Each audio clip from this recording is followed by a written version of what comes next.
Good morning. I hope you all had a great weekend. Glad to see you back here bright and early on Monday. Woo-hoo. Anyway, today, the big time is at 1:10 p.m. when we'll meet for lab in AC 2501. And when you come to lab today, a couple of things I want to point out. First of all, the lab we did last week, Monday, the 8 bottles lab, you'll turn that in right away at the beginning. And then what'll take up our time, the first hour or so, will be problem set 1. And I'd like you to try all of the problems before 1:10 p.m. Now, if they're not totally right or you don't feel good about them or something, that's okay, because what we're going to do is we're going to self-correct the problem set. So I'll have some problem numbers on the chalkboards in 2501. If you would please volunteer to put your answer to those one of the problems, or two if you're really feeling cool, on the blackboard, then I'm going to go around and we'll talk about it. And the more you put up there, the better. If you only have part of the problem done, that's okay too. Show me what you've got. And while I'm talking about the problems, I want you to self-correct it. So show me, like, make some kind of mark next to the ones that you know are right. If a problem isn't right, no big deal. Cross out the old answer, put some notes on to what the answer should be, and you'll be good to go. So you won't turn in problem set 1 right away, but you will turn it in after an hour or so when we self-correct it. Then we'll take the first quiz. All the quizzes, roughly 30 minutes to show your work kind of things. You will always have access to a calculator, and you should bring one today. You'll need one, and not a cell phone, not a tablet, not a computer, a true calculator. You can also have a periodic table. You won't need one on this quiz, but if you ever want one or you just want to see it, that's cool too. But you are also allowed a full page of handwritten notes. So that would be 8.5 by 11, and anything you want to write on there in your own writing is awesome. So at the very least, maybe the metric prefixes, a milliliter and a centimeter cubed, as I'll talk about in a little bit, are the same thing. That might be a cool thing. Whatever you want. Nothing printed, nothing from the computer, from the internet, stuff like that. All handwritten jazz. And you will staple your notes to the back of the quiz when it's done. And then we'll take a break and we'll go next door and do the density in-class lab. There are 2 versions of the density lab. There's an in-class version and there's an online version. And make sure you turn in the in-class version. The online is for online people, obviously. And bring a printed copy, all right? Not only does it have the instructions that you'll need, but it also has the places you can write down the data and stuff like that, so you don't have to rewrite it later. Should be cool. Cool. Questions? Any of that kind of stuff? All right. One thing I'll talk about today, but I want to make very, very clear too, that's going to be really helpful. Today's going to be a big density day for you, all right? And density is mass on the top, and that's usually grams in chemistry. But the volume, it can be centimeters cubed or milliliters. And it's a little bit weird. A centimeter cube is literally like a length, width, and height of an object, a 3-dimensional object. And that's where the centimeter cube comes from. Centimeters cubed is usually the volume unit when you have a solid. So if you have some steel, or if you want to measure the volume of your car, that would be weird, but you could do it anyway. Those are the kind of things you'd usually use centimeters cubed for. Milliliters are usually used for volumes, all right? So if you look on a can of pop or a thing of, any kind of these waters and stuff, they'll usually have the milliliter volume. But if you want to be rebellious and say that your liquid is in centimeters cubed, that's fine. All right? This is a convention, but it's not maintained really strictly. And if you decide to use, like in this example, this piece of copper, if you decide to report this as grams per milliliter, even though it's a solid, it's okay. All right? So just realize that's just a convention. Centimeters cubed usually for solids, milliliters usually for liquids, but it's not a super big deal. All right, and then finally, we left off with this example of how to calculate the density. So you've got this piece of copper just hanging out, and you measure the mass, which isn't too bad. We'll measure masses today on our scales. It's a pretty chill thing to do. And it comes out to be 57.54 grams. And then your piece of copper is rectangular. Here's the length in centimeters, the width in centimeters, and it's not very thick. It doesn't have a lot of thickness or height, all right? So that that's measured in millimeters. And the question is, convert this over into a density. But it's really important to look at the value for the density units. This is grams per centimeter cube. And if this is in millimeters, the first thing you've got to do is turn the millimeters into centimeters. Now, there's a couple different ways to do it. Milli is 10 to the minus third, and centa is 10 to the minus 2 in the metric system. So that means in this case that a millimeter would be 10 to the minus 3 meters, or a centimeter would be 10 to the minus 2 meters. And you can go around and do this. Now, I do this enough because millimeters and centimeters are pretty common that I know that there are 10 millimeters per centimeter. And that makes this a lot less stuff to put on your slide. But there's nothing wrong with going through 10 to the minus 3 and 10 to the minus 2. We will all get the same answer. In this case, 0.95 millimeters becomes 0.095 centimeters. You move it over 1 decimal. And then the volume of rectangular objects, length times width times height. So we're literally doing it, but we're using now the height or thickness in centimeters. Notice that we have centimeters times centimeters times centimeters. That literally is what a centimeter cubed is. If you see centimeters cubed, you can just write them out, centimeters times centimeters times centimeters, et cetera, if you want to. Now, your calculator gives you this number, 6.42891, and that's cool. However, the thickness or height is a 2 sig fig value. And if I literally am asking for the volume of the cubic centimeters, which I'm doing here, then at the very end, we should apply the sig fig rules. This is 2 sig figs, so we'll cut this off at 2. 4 is the last sig fig. 2 is the first one to be dropped. 2 is between 0 and 4, so you just leave it alone. 6.4 centimeters cubed. And then finally, the density itself, which is a relationship between the mass in grams and the volume, usually centimeters cubed for solid, like I said. Mass divided by the calculated volume, 9.0. Now the calculator gave us this number. Again, only 2 sig figs because we're multiplying and dividing. 8 and 9 are legit. The first digit to be dropped is the second 9.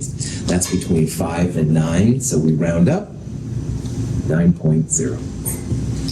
Most solids have a density between roughly 3 and 20, roughly, all right? Liquids are usually 1 gram per centimeter plus or minus 1 or 2 pieces. So, well, they wouldn't go negative, all right? That would be like science fiction, but all right, Prof. back on. Any questions on any of this kind of stuff? All right, so here's just kind of a funky example. Highlight something called the Archimedes principle. Yes. And this is a piece of metal where we don't have a nice length, width, and height. And this is very, very common.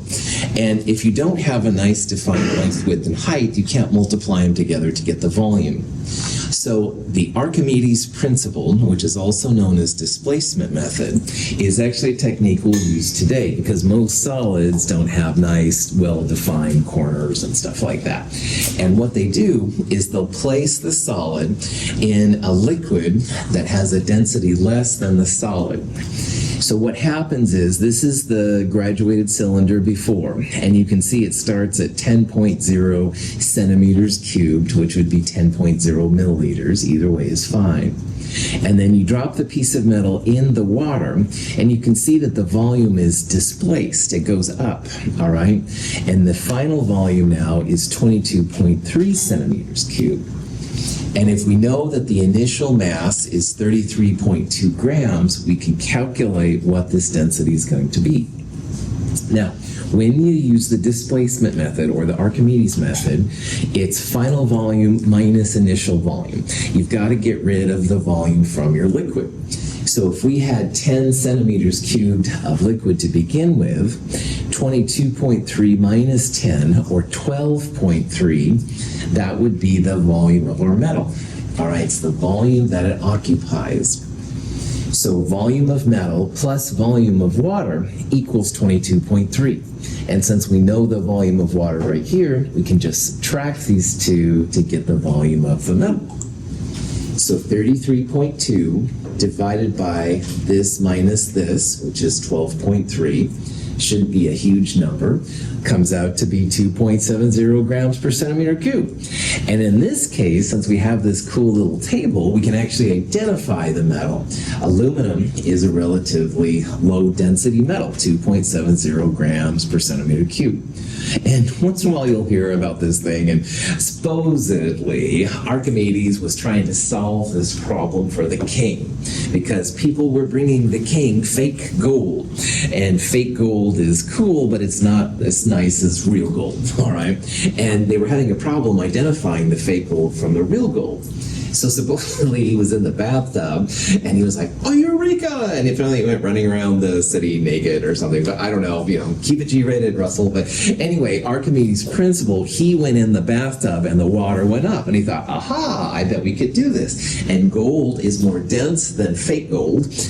Gold is roughly 20 grams per centimeter cubed. And the fake gold pyrite stuff is usually about 5 grams per centimeter cubed. So there's a huge displacement difference. And that's how we figured it out, supposedly. Saved the kingdom, helped out scientists everywhere. Anyway, questions on any of that? Archimedes was also the cool guy that Indiana Jones visited at the end of the last Indiana Jones movie when they went back in time. You don't have to like any of my movie references to get an A in this class, but if you do see it, yeah. Questions? Good. All right. Densities of elements are all over the place. Densities of liquids, like I said, roughly 1 gram per centimeter cubed, give or take a little bit. The most dense elements are right here at the bottom of what we'll call the transition metals in the next chapter. Osmium and iridium are the two elements that are always competing for which one is the most dense. And it's funny because they'll say for a while, well, osmium's most dense, but then, they find a better sample of iridium that's more dense, and my osmium was contaminated. So anyway, one of those two is the most dense, whatever. They're both roughly 22 grams per centimeter cubed, which is very, very dense compared to water and mercury and even gold for that matter. The gases, which are a lot of these kind of gold-colored ones, have densities much, much, much less than liquids. And we'll talk about this later, but they are very low density. And then some of them down here are so unstable, they haven't been able to get a good value of the density yet. So that's why sometimes you see some gaps in the thing. Density is what they call an intensive property of a substance. And this is something that's kind of cool to consider. If you have a small sample of, say, styrofoam or a big sample of styrofoam, it should have the same density, all right? So you can have honestly close to atomic level values, these substances, and they will give you the same density value. Same thing with brick. Now, brick is more dense, but if you have a small amount, this is a small rubble of brick, or many, many bricks in the back of your pickup, you should have the same density. Boiling point, melting point, magnetism, these kind of things are also properties which are intensive. It shouldn't matter how much of the material you have. Extensive properties also exist. They depend on how much you have. So of course, if you have a pickup full of brick, that's going to have more mass than if you have just a small sample of brick in your hand. And the same with styrofoam. A big piece of styrofoam versus small piece of styrofoam. It's kind of cool sometimes as a scientist to think about which one is intensive and which ones are extensive. Here's another mercury problem, density problem, with mercury. That's what I meant to say. The symbol for mercury is Hg. And in our English language interpretation, of course, mercury with M doesn't make any sense when it comes to Hg. And that's because a lot of the symbols for the elements come from older languages. I think this one is from a Latin, Gregorium, something like that. It's hydrogen. You can say it better than I can, right up? Yeah. It's kind of cool. If you know another language, it will a lot of times help. And I can't even speak English, me so good. So anyway, so if you do speak another language, you're on top of it. Regardless, mercury, quicksilver is a very dense liquid. It's weird. Like you'll have like this much water in your hand, and I don't recommend it, but if you had this much mercury in your hand, it feels a lot more. And that's because the density, every milliliter or centimeter cubed has 13.6 grams. And water, as we talked about on Friday, is roughly 1 gram per every centimeter cubed. So you get 13.6 times as much mass for every milliliter that you have. But anyway, in this problem, we have 95 milliliters of mercury. And mercury can be poured like liquids, all that kind of stuff. And we want to know what the mass of the mercury is in this case. So how much does it weigh? What is it mass? And this is a problem where we'll use dimensional analysis, and we've been using dimensional analysis so far, but dimensional analysis or factor label is just how a scientist goes from one unit to a different unit. And when you do this, you have to have a conversion factor to go from the old unit to the new unit. In this problem, we're going to start with the volume, and we're going to turn it into a mass in grams. So this is our conversion unit. We want to get rid of the old unit, and we want to have just the mass term left. That's the crux of what dimensional analysis is. And I have handouts on it and stuff, but it should be pretty cool. And this is where, once again, it's really important to know that a centimeter cubed and a milliliter, same thing, all right? By convention, centimeters cubed are used for solids and milliliters are used for liquids. But if you decide to flip them, that's okay. All right, you can start saying that your liquids are centimeter cubed and your solids are milliliters, and that's not a problem. But generally, centimeters cubed are for solids, milliliters are for liquids, but they're the same unit. So in this case, 95 milliliters is 95 centimeters cubed, all right, just straight across. So 95 milliliters is the same as 95 centimeters cubed because those units are the same. And we want to convert the volume into a mass in grams. So in this problem then, I want to get rid of the centimeters cubed. So I'll put this on the bottom, I'll put the mass on the top. You can see how centimeters cubed on the top, centimeters cubed on the bottom cancel. We have only grams. Your calculator gives us 1292 grams, but this is a 2 sig fig problem, and we're multiplying and dividing. So 1292 means we keep the 1 and the 2. We'll cut it off after the 2. The first digit drop we'll look at is between 5 and 9, so round up. That comes out to be 1,300, or 1.3 times 10 to the third grams. You could write that either way, and I would be fine. Any questions on that? Okay. Now, good old US of A, we do things in pounds more than grams and kilograms, so it's nice to tell your family or something what it would be in pounds, no problem. In this case, we're going to need a way to convert grams into pounds. And you can see right here, I just happened to have included this conversion. It's about 454 grams per pound. So again, if we want to convert to pounds, we need the old unit to go away.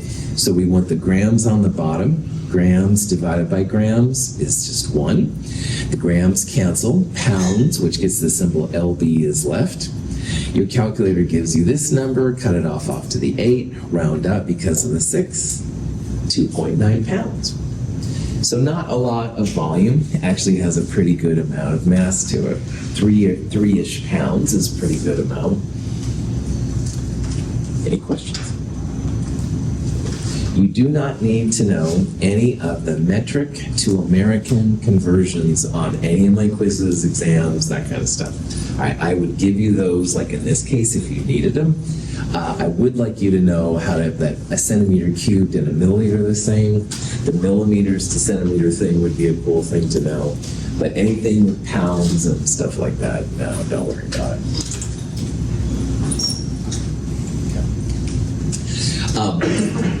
Earlier I said how centimeter cubed is literally a centimeter times centimeter times centimeter. So if you have perfect cubes where all the lengths are the same, it's like length, width, and the height right there all multiplied together. So centimeters cubed, you can literally write, I'm going to do it here, centimeters cubed. It's literally centimeters times centimeters times centimeters. And sometimes with conversions, this will be helpful. So you don't cancel just 1 centimeter, you have to cancel all 3. So if you converted centimeters cubed to millimeters, 10 millimeters per centimeter, you'd have to do it 3 times. Like 1 10 millimeter per centimeter would cancel out 1, and you have to do it 3 times then to get rid of all of them. Now, there are other types of units. A decimeter cubed is sometimes used, especially in physics. A decimeter cubed is equal to a liter, and chemists use the liter and milliliter a lot more than the decimeters cubed, or meters cubed for that matter. So, but just realize if you see them, it's all the same idea, and you could convert one into the other with no problem. But chemists, like I said, we use centimeters cubed a lot for solids, but the milliliter and the liter, those are the ones that chemists use most of the time.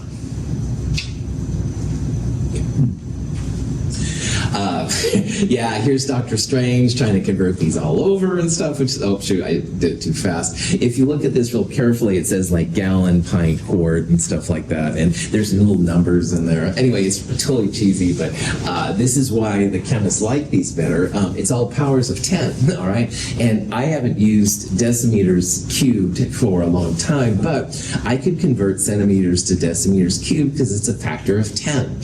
And I could go decimeters cubed to meters cubed, or directly centimeters cubed to meters cubed because of these powers of 10. I have to look up quarts and pints and all this stuff. And, well, like my wife will make a recipe and joke, how many cups in a quart or whatever? I have no idea. I have to get up my app and convert it. Like, oh boy, and this is what I teach. So just realize that metrics are cool. You will never have to know any of the American conversions. I'll give them to you and stuff. And again, most of the time in science, we try to use the metrics because they're easier. Now, temperature is another thing we're going to deal with. Temperature, we're going to see, is basically a direct relation to how much energy is in a system. So if you have something that's cold, there's not a lot of energy in it. On the other hand, if you have something that's hot, it feels a lot different, obviously, because they have a lot more energy. Now, the very first temperature scale that was well known anyway was by this guy named Fahrenheit. And he tried to think of the absolute coldest temperature and the absolute warmest temperature, all right? And if you've dealt with the Fahrenheit system, 32 Fahrenheit is where water freezes, and 212 Fahrenheit is where water boils, all right? So at the time, they could go lower than 32, et cetera, et cetera. But it's a really unwieldy scale, all right? It's not very useful. Unfortunately, in the good old US of A here, when you listen to the news or radio broadcast, it's almost always in Fahrenheit. So when I hear it's going to be 70 degrees outside, I'm like, oh yeah, that's not too bad. Oh, Fahrenheit, all right. So it's just the world we live in. You have to use it too, just like me, unless you want to convert everything over.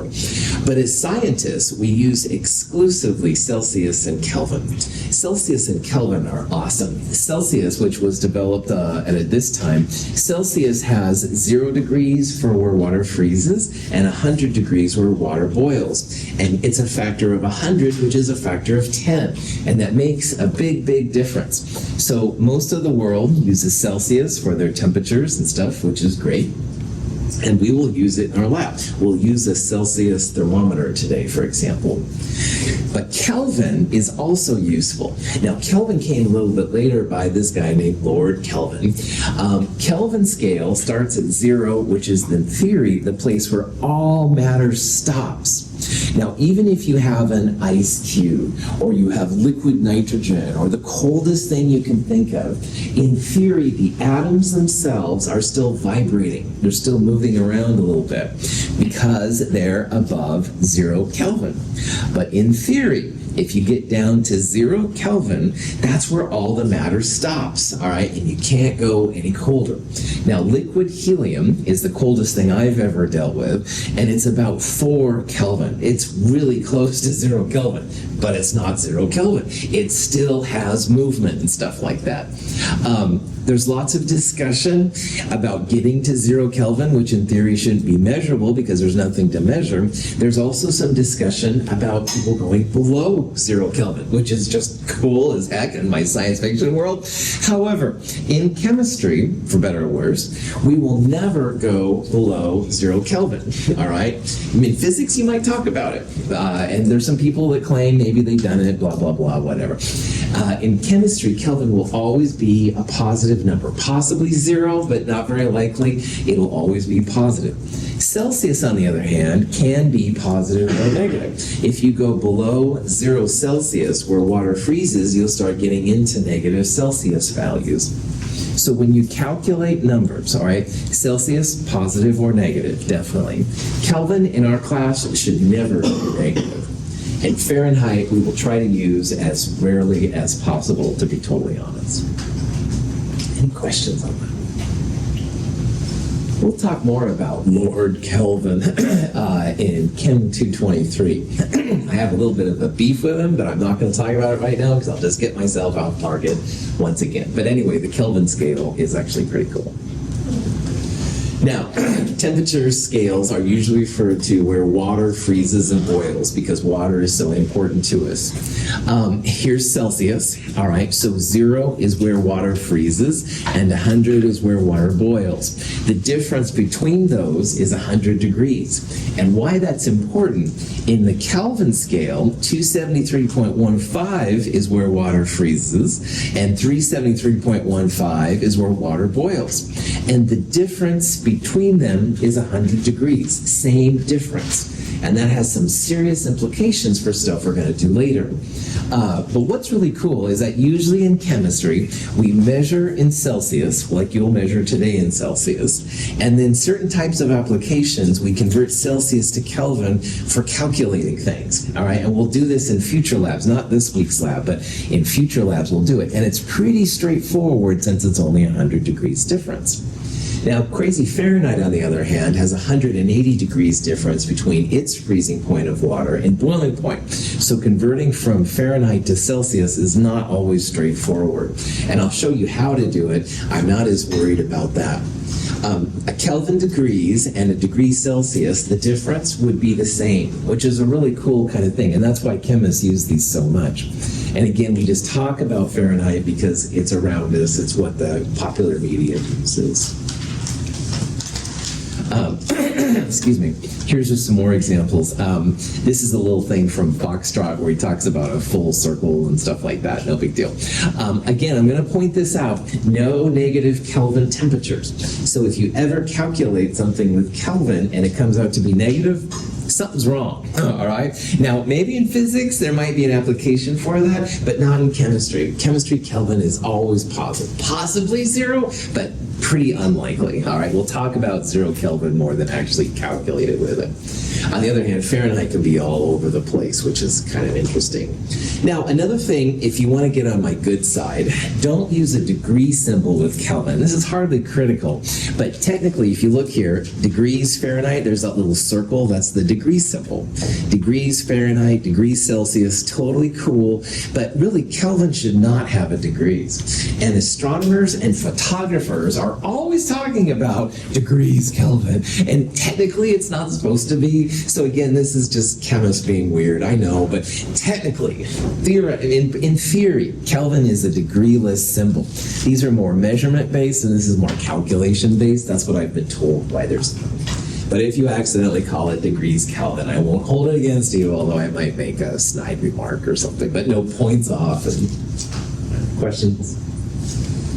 All right, so the most important one, how to go from Celsius to Kelvin or Kelvin to Celsius. This 273.15 number is super important.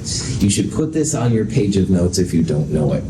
Remembering that Celsius can be negative, but Kelvin will never be negative, you add this 273.15 to the Celsius value to get Kelvin. Likewise, if you have Kelvin and you want to go to Celsius, you would subtract 273.15 from it to get it. Here's just an example. The body temperature of us is about 37.0 degrees Celsius. If you're curious what that is in Kelvin, you would take the Celsius, add 273.15 to it. Now, on Friday, we talked about doubtful digits when it comes to adding and subtracting. This is the tenths position. This is the hundredths position. We want to cut this off at the larger doubtful digit. The tenth is bigger than the hundredth. So we'll cut it off after the 1. This is between 5 and 9, so we'll round up. Body temperature, 310.2 Kelvin. All right? So in Celsius, our body is about 37.0, and in Kelvin, 310.2. Any questions on that? Cool. Notice we're going from 3 sig figs to 4 sig figs. This happens a lot when you add and subtract. You can end up with more or less depending on it, and that's okay. Follow the doubtful digit. Now, liquid nitrogen is actually a fairly common substance in the chemistry lab. In Celsius, we would take that Kelvin and subtract. So you'd subtract 273.15 from both sides. Cut this off at the 1's spot because 77, that last 7 is the 1. Minus 196 degrees Celsius would be the temperature. So pretty cold stuff. Don't want to put your fingers in liquid nitrogen. They use this in medicine a lot, taking off warts and skin things sometimes if you've ever had that done. Now, Fahrenheit would be an equation I would absolutely give you if you ever needed it. I just want you to know how to use it in case it ever pops up. Celsius times 9/5 or 1.8, either way is fine, plus exactly 32 is how you get to Fahrenheit. And again, it's a very unusual scale. Here's just some examples of how you could use this. We saw earlier that liquid helium, or I talked about liquid helium is 4.2 Kelvin. So if you're curious what that is in Fahrenheit, what I would do is I'd first go from Kelvin to Celsius using the 273.15. And then once you have the Celsius value, you plug it in for this part, multiply it by 9/5, and it's exactly 32. This goes to the 10th, so this one should go to the 10th, minus 452.2 Fahrenheit. Liquid helium is freaking cold. Not just a little cold, it is freaking cold. So, yeah. We want to convert, what's his name, Kelvin to Celsius whenever we do conversion to Fahrenheit. Yeah, there is a way to convert directly from Kelvin to Fahrenheit, but honestly, I don't know what it is. I think we could figure it out, but what I would usually do is go through Celsius first and then go to Fahrenheit. But if you happen to know or can look it up, the direct equation, that's cool too, yeah.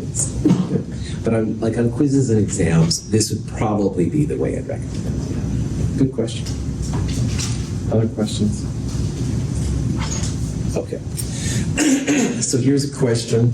These are 3 temperatures, which are all located on the Earth. All right? 29 Celsius, 45 degrees Fahrenheit, and 256 Kelvin. Put them in order of increasing temperature.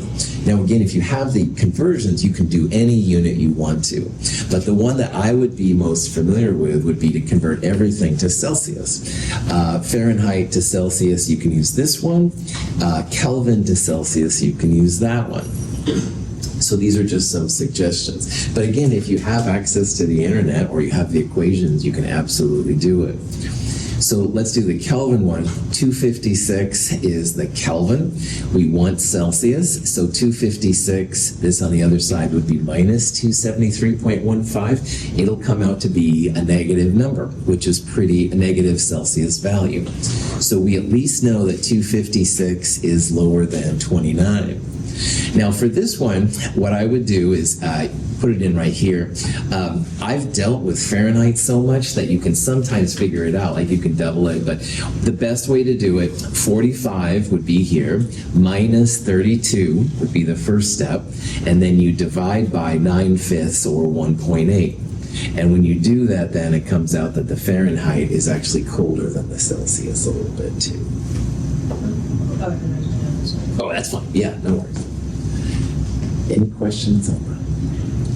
Again, we're not going to do a lot of Fahrenheit to Celsius, but we live in a country where we still talk about Fahrenheit, so it is important to know how to go. I like you to make connections with what you're learning here to the real world, all right? So just know that it's out there, know that you can look it up, but Celsius and Kelvin, more important. All right. Finally, we will talk about percentages once in a while in chemistry. And all of our percentages, as far as I can think of, Chem 221 through Chem 223, will be mass percentages. Now remember, in chemistry, mass means grams, all right? Could mean kilograms or pounds, more likely kilograms than pounds, but grams are the big one, all right? So if you have a sample, it's 30% lead and 70% oxygen, that means that in 100 grams, you would have 30 grams of lead and 70 grams of oxygen, all right? But if you have just 1 gram of substance, that's cool too, that would be 0.30 grams of lead and 0.70 grams of oxygen. And sometimes one is easier than the other one to use. You can use either one, it's totally cool. So if you see a percentage in my classes, I can't think of any example where it's not a mass percentage, grams. So it says it's 37% carbon, that means 37 grams of carbon in 100 grams of sample. This is used in medicine a lot. Penicillin F is a large structure. We'll talk in Chem 222 about how to interpret this structure, but this structure has lots and lots of atoms in it, some carbon and some other things. So penicillin F, apparently, 53.829% carbon, all right? So what that means is that in 1 gram of carbon, you would have 0.53829 grams of carbon. Or if you want, which is a lot of times easier, in 100 grams of carbon, 53.829 grams of it would be carbon. And either way is fine. So if we had 75 grams of this penicillin F, and you want to know how much carbon was inside it, well, in 100 grams of the compound, which here is penicillin F, 53.829 grams of it is carbon, all right? On the other hand, Victoria says, I'm going to use 1 gram of penicillin F here. That's fine. She could use 0.53829 grams. Same ratio, just use the one which works for you. This comes out then to be 40 grams of carbon. Now this number comes out to be 40.37, etc. in your calculator. The 75 grams is 2 sig figs. So you want to cut it off after the 0. 3 is between 0 and 4, so we don't round up. But we need to tell each other that this is 2 sig figs. So this is the dot, and that shows that that 0 is significant. It would count in your sig figs. 40 without a dot would be a 1 sig fig number. So if you see the dot, there's a meaning for it. Questions? If you go into a field where medicine is prevalent, a lot of times they will use volume percentages. So maybe in 30 milliliters, you get this many milliliters of the drug, and that's totally fine too. Not so often in this class. This class is more mass-based percentages, but if you do see it, it's the same process, just a different ratio with milliliters instead of grams. But again, we're going to use grams whenever possible. Cool. All right, so that's actually the end of chapter 1. Woohoo! Now, I want to talk a little bit about the end of these chapters. First of all, besides all the silly jokes and memes, OMG. Anyway, all right, prop that back on. I want to talk about these things up here. Every chapter has both a study guide and a concept guide. Study guides, which are in the companion and also online, are literally bulleted lists of the highlights from the chapters that I think are important, all right? You can look at these and kind of skim through them. I think most of them will sound familiar, but if you're like, boy, I don't remember anything about density, all right, that would be something you could go back and check out. Concept guides are worked problems from these chapters. So in the concept guide for chapter 1, there will be some problems with density, temperature conversion, sig fig, stuff like that. You can also skim through those. If you see something you don't remember, look at that problem in more detail because it'll have some information. There is also a what I call chapter guide 0 or a math concept guide. It goes through some basic math kind of things. If you have any questions, this is a cool thing to do. And then I won't usually show this, but after this slide, there will be an equation of what I consider to be the important equations, constants, stuff like that from this chapter. So for chapter 1, those 5 metric prefixes, definitely important, all right? Centimeter cubed in a milliliter, absolutely important, especially for what we're going to do today. Kelvin to Celsius, the definition of density, sig figs and mass percentages, that kind of sums up the important parts from chapter 1. So again, this is probably something to look over, make sure you're good to go. This will be a good place to look for ideas if you want to bring along a page of notes for your quiz, all right? Remember, today's quiz, you can have 1 page of handwritten notes. Do not include this, printed from a computer. You have to handwrite it. Sorry, fascist chemist, but I'm hoping you remember things better by handwriting it. That's why I'm doing it.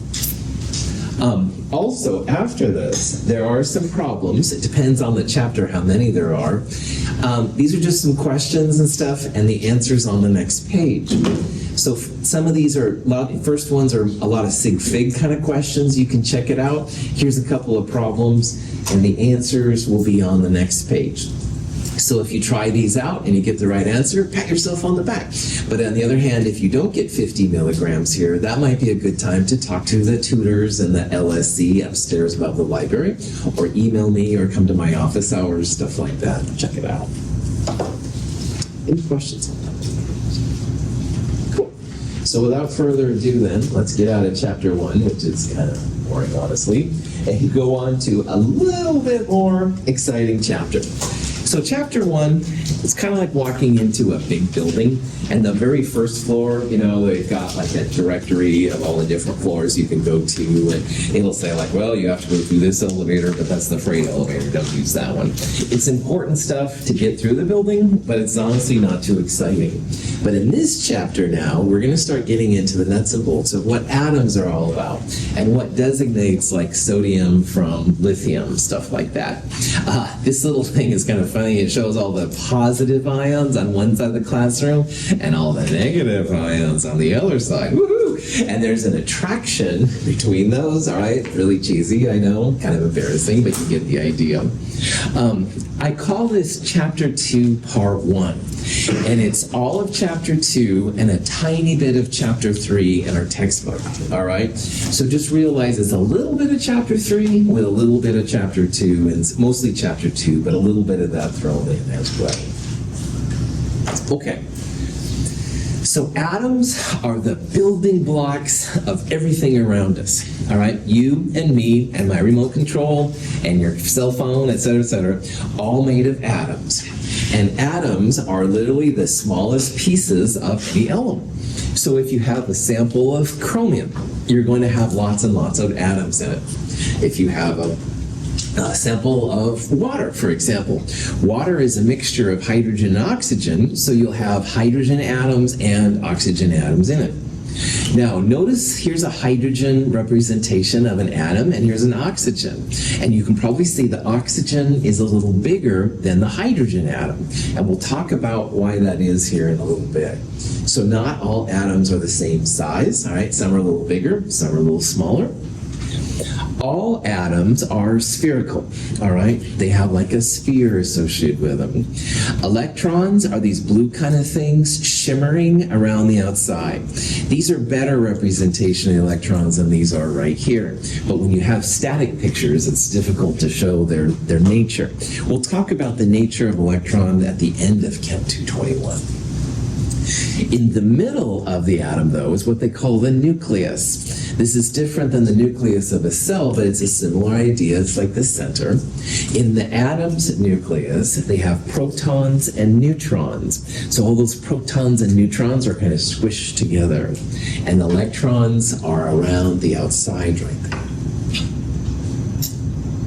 So atoms have protons, neutrons, and electrons. Those are the three particles, the ones that chemists get worried about. Protons and neutrons are in the nucleus, and electrons are around the outside. Now in physics, they'll go deeper than this. Protons are made of muons and stuff like that, and electrons and quarks and all this jazz. That's deeper than we'll go in chemistry. All right, chemists always stop with protons, neutrons, and electrons. But if you go into physics, you can go even lower, which is just incredible. But for chemists, protons, neutrons, and electrons steal the show.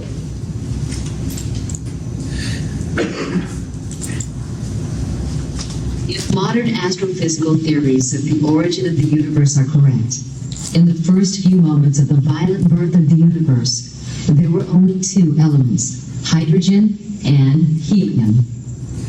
Now, in your personal world, you can believe anything you want, and I absolutely respect it.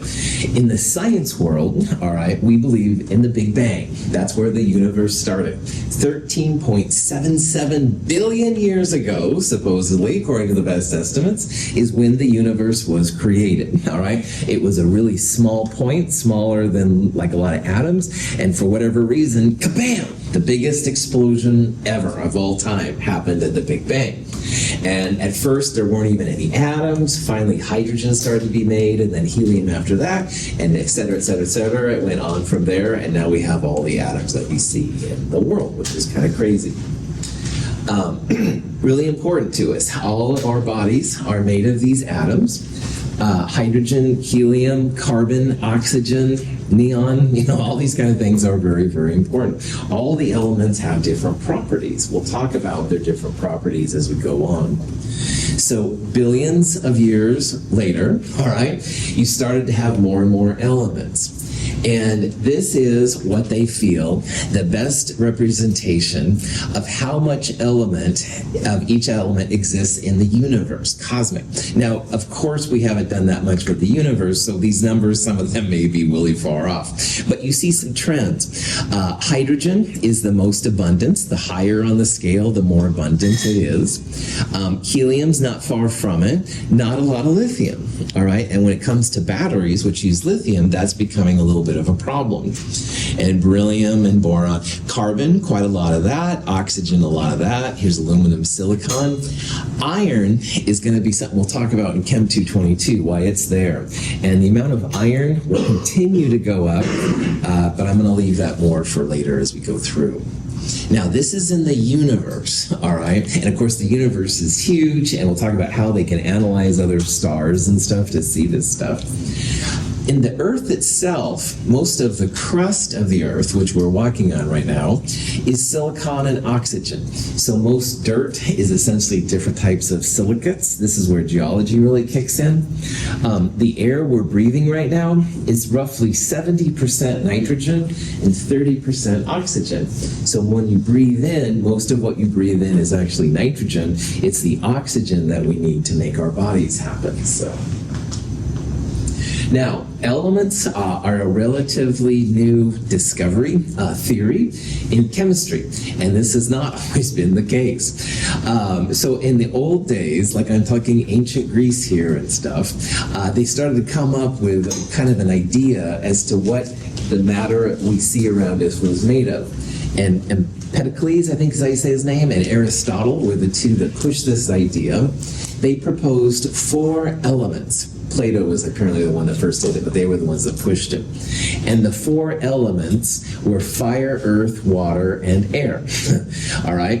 And this periodic table, the old periodic table. I love that. Anyway, that was chemistry 2,000 freaking years. All right, and it is like so out there. But at the time, right? I mean, they were sitting around a campfire at night watching stars, and they're like, wonder what all this mass is made of and stuff. And this was the idea that they came up with. And you can tell I'm a little bit bitter about it, but it's okay. I mean, human society keeps moving. Oh, and by the way, combinations of earth and water makes cold and stuff like that. So this is true old school, I mean, really old school chemistry.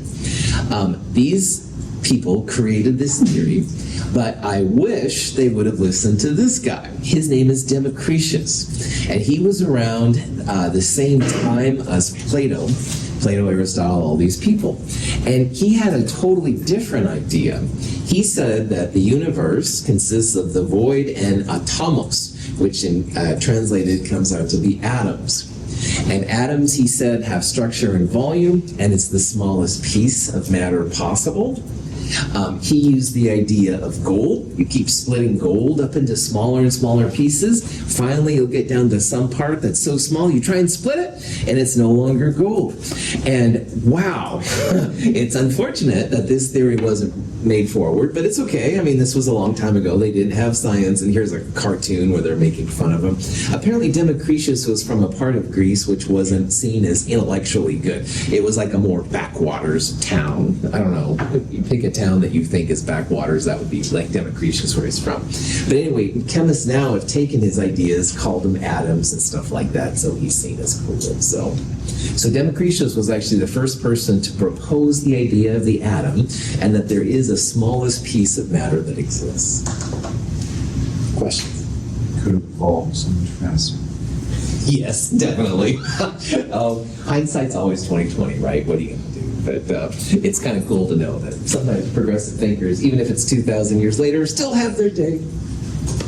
All right, I'm out of time. I will see you all today at 1:10 p.m. in 2501. Have a great day.